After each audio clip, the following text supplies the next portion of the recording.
আসসালামু আলাইকুম সুপ্রিয় সচেতন ভোটারবৃন্দ। আসছে 13th পার্লামেন্টারি ইলেকশনে ধানের শীষ প্রতীকে ভোট দেওয়ার জন্য জানাই বিনীত আহ্বান।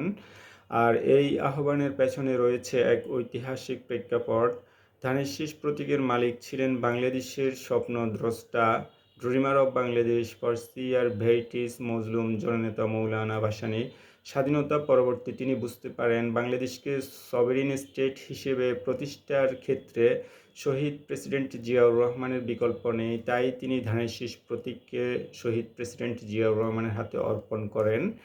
এজন্য আপনারা ধানের শীষ প্রতীকে ভোট দিবেন। জিয়াউর রহমান পরবর্তী সদ্য প্রয়াত দেশনেত্রী বেগম খালেদা জিয়া ধানের শীষ প্রতীকে সেবা করেন। ফারাক্কা অভিমুখে সর্বপ্রথম লং মার্চ পরিচালনা করেন মৌলানা ভাসানী। তারই পদচিহ্ন অনুসরণ করে ধানের শীষ প্রতীকে সেবা করে সেকেন্ড ফারাক্কা অভিমুখে লং মার্চ পরিচালনা করেন বেগম খালেদা জিয়া। তাই আপনারা সকলেই ধানের শীষ প্রতীকে ভোট দিবেন। 24-এ যেই গণ অভ্যুত্থান হয়, এই গণ অভ্যুত্থানের সূচনা তথা পটভূমি রচনা করেন বিএনপি এবং জুলাই সনদকে বাস্তবায়নের প্রতিশ্রুতি দিয়েছেন বিএনপি। তাই আপনারা এবং জেনারেশন জেড যদি ভোটার হয়ে থাকেন আপনারা ভোট দিবেন ধানের শীষে। এরপরে হচ্ছে যারা ইসলামী মূল্যবোধে বিশ্বাস করেন তারা ধানের শীষে ভোট দিবেন। বিগত সময়গুলোতে দেখেছেন দেশের সংস্কৃতি কৃষ্টি কালচারের সংমিশ্রণে বিএনপি ছিল ধর্মীয় মূল্যবোধের ধারক বাহক। সম্প্রতি জামায়াত ইসলামীর কিছু সভা সেমিনারে পবিত্র কোরআনের একটা আয়াত আপনারা শুনতে পেয়েছেন, ওয়াকুল জাআকাল হাক্কু ওয়া যাহাকাল বাতিল ইন্নাল বাতিলা কানা যাহুকা। এই আয়াত দ্বারায় জামায়াত ইসলামী ত্রিযোগ কিংবা ডিরেক্টলি বিএনপিকে বাতিল বলতে চেয়েছেন।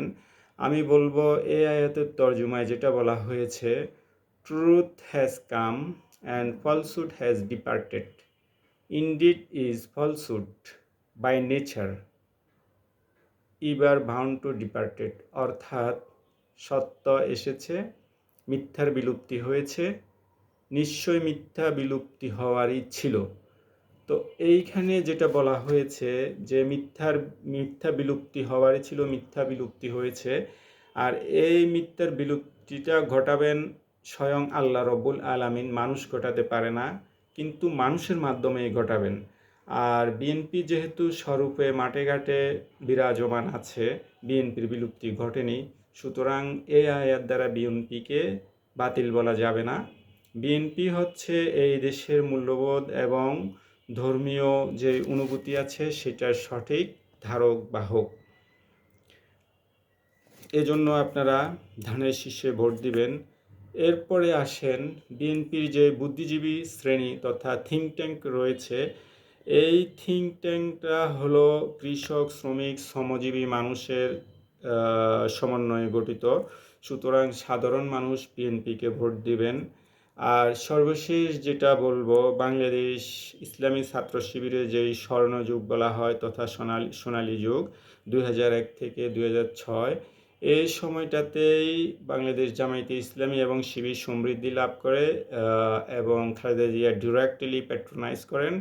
এবং খালেদা জিয়ার যেই অবদান, তার ঋণ পরিশোধ করার জন্য, যেহেতু কিয়ামতের ময়দানে খালেদা জিয়া বলবেন আমি তোমাদেরকে প্যাট্রোনাইজ করেছি, আমার অবদান স্বরূপ আমি তোমাদের কাছে থেকে যে তোমরা পুণ্য করেছো সেগুলো আমি ভাগিদার হব।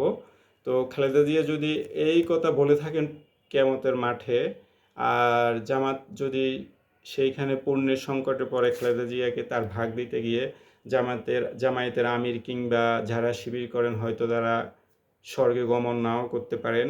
সেই ক্ষেত্রে জামাতের যারা আমির বা সমর্থক রয়েছেন, আমি বলবো আপনাদের ঋণ পরিশোধ করার জন্য এইবার অন্তত ধানের শীষে ভোট দিবেন, কিন্তু আপনারা আপনাদের দলকে সমর্থন করবেন। বাংলাদেশ জিন্দাবাদ, ধানের শীষ জিন্দাবাদ। সবাই ধানের শীষে ভোট দিবেন। আর দেশ পরিচালনা কিংবা সম্প্রতি 17 বছর যে নিষ্পেষণ, তার যে একটা বিস্ফোরণে কিছু ভুলভ্রান্তি হয়েছে বিএনপির, সেইগুলো শুধরানোর সবাই সুযোগ দিবেন। বাংলাদেশ জিন্দাবাদ, বিএনপি জিন্দাবাদ। আসসালামু আলাইকুম।